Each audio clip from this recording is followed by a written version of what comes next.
I would creams, I've been special thinking cream. about making a coffee mask for my face. Uh-huh. It's been so wet here in the Northwest that I just feel like my skin is bogged down.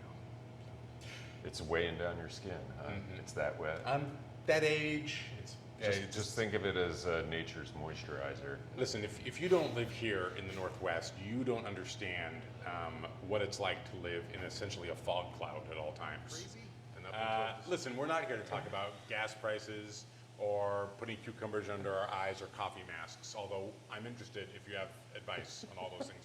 We're here to talk about the link I'm sending to you right now, in which you can see down below, if you're watching on YouTube, a link for this new coffee, which is a Colombian coffee, one of several that we have right now. Actually, it's a Costa Rican. Oh, sorry, coffee, Costa Rican Josh. coffee. Yes, we do have a couple Colombian coffees in house. As many of you know, we are currently out of stock of our La Manita, our Hacienda La Manita.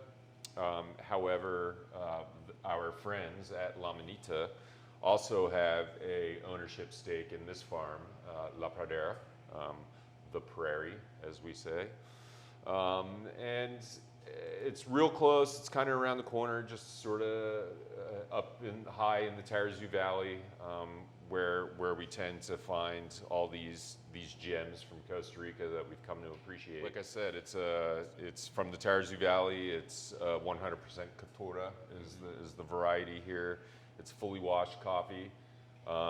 Has some real, well, we'll get into taste it. Are we ready to Yeah. I see my Yeah, water the kettle water is over there on. steaming away. So we buy a lot of coffee from there, Yeah. and for good reason. I remember when we were there, you were sharing something that I found, like the level of involvement that Costa Rica as like a state applies to the coffee industry. Yeah, coffees from Costa Rica have always been more expensive. Production over the years has decreased quite a bit.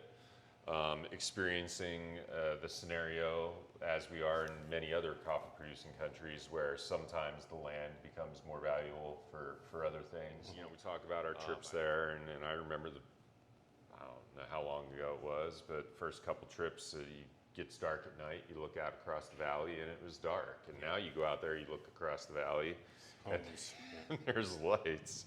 So it's times are changing. We're aware of that. However, what it's done is it's made these coffees more of a valuable, precious resource. Costa Rica is not producing as much coffee as it used to. The dollar is not as valuable as it once was in Costa Rica. So you have these exchange rates that have a big impact on pricing down there. And it's like everywhere else, labor's gotten more expensive, agricultural inputs have gotten more expensive, there's less coffee available. You add all this stuff up, and next thing you know, boom, Costa Rican coffees are very similar in terms of their value and pricing, as I would say, some Panamanian coffees or Antiguan coffees from Guatemala, same situation there. So there's still a very strong culture of coffee there. So that's good. I do see more younger folks that are kind of taking over the farms from their parents or grandparents. So I don't feel like we're in a situation where coffee is just going to disappear from these areas. However, the level of production and the pricing mechanisms and so forth are such that you better be prepared to take. It's actually including our customers into the decisions that go into this coffee, and also to help folks understand why these coffees cost what they cost, right? That there are reasons behind that. So La Pradera, Costa Rican coffee, Tarrazú Valley. Just real wonderful, I can already smell flavorsome, like vanilla caramel kind of quality coming out of it. It's really powerful. Caramel is just. Yeah, I got that sort of lemon zest came through real well for me on that break here.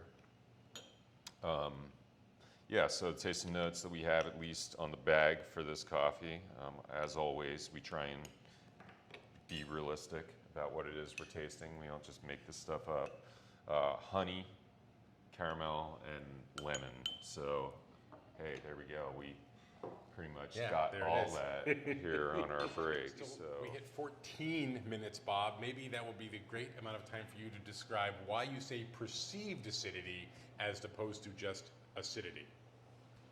that's a great question, Josh. Well, So the it's word like almost like I had it stacked, ready to go. Yeah, so acidity is an interesting descriptor when it comes to talking about coffee, and how that coffee really lands on your palate. Does it taste light and sparkly, or does it taste really heavy and Velvety. sort of velvety up front?